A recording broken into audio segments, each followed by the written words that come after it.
You know, that feeling when you walk away from a conversation just feeling confused, maybe exhausted, or even a little bit crazy, but you can't quite put your finger on why? Well, today, we are pulling back the curtain and decoding those subtle, often invisible tactics of manipulation. Look, this isn't about pointing fingers. It's about getting clear. It's about arming yourself with knowledge. So, let's get into it. Right?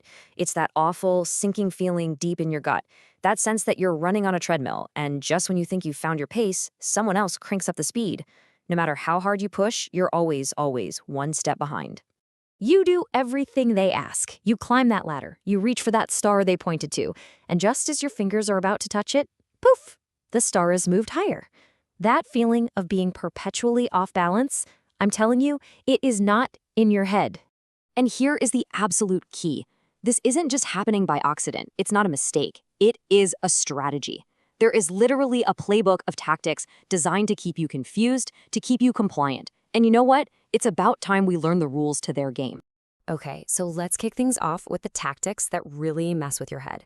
These are the ones specifically designed to warp your sense of reality, to make you second guess what you know to be true. First up is a classic, moving the goalpost.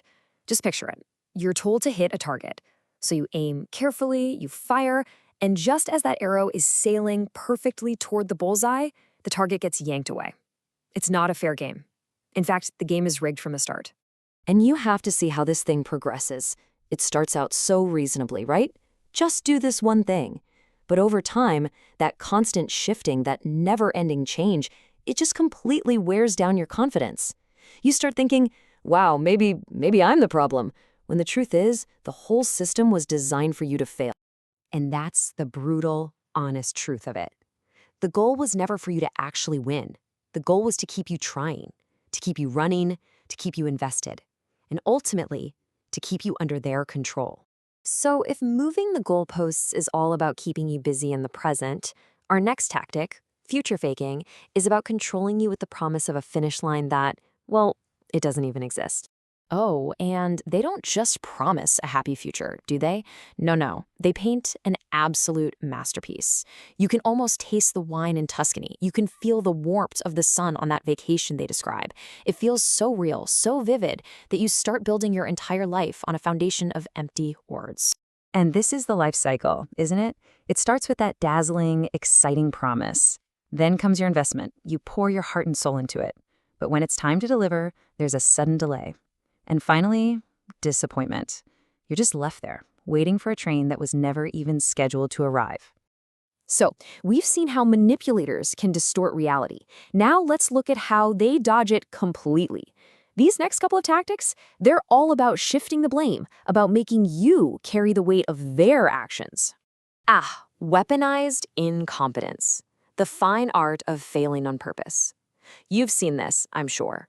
They agree to help, but their help is so spectacularly bad that you just give up and say, fine, I'll do it myself. This isn't helplessness, people. It's a strategic retreat from responsibility. It's like a four-step dance. First, the agreement. Then, the epic fail.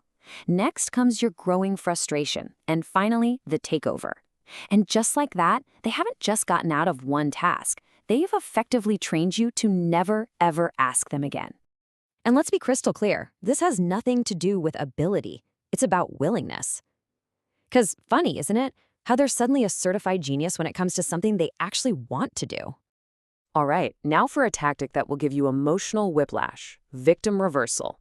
This is where the person who hurt you suddenly becomes the victim, and the whole conversation about their actions gets twisted into a therapy session for their feelings.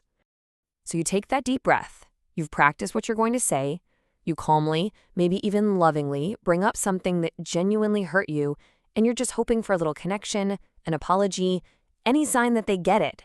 And then, boom, the tables turn in an instant. They crumble.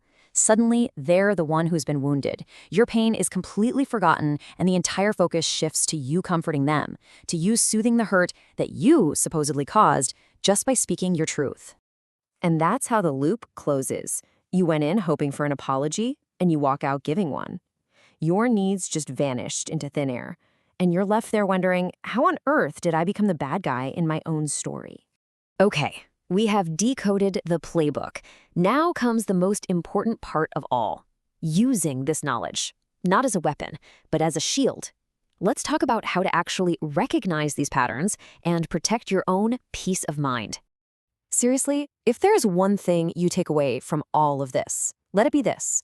That feeling of constant confusion, it is not a sign that you're weak. It's the sound of your intuition screaming at you that something is wrong. It's your internal alarm system, and guess what? It's working perfectly. So how do you shield yourself? First, trust your perception. If something feels off, it is off, period. Second, watch what they do, not what they say. Actions always speak louder than empty promises. Third, look for the patterns, because this stuff is rarely a one-time thing. And maybe most importantly, remember, you are not responsible for how they react when you set a boundary. This knowledge isn't about diagnosing anyone, it's about protecting your own clarity. So the playbook is open, the patterns are now clear, and the power is back in your hands.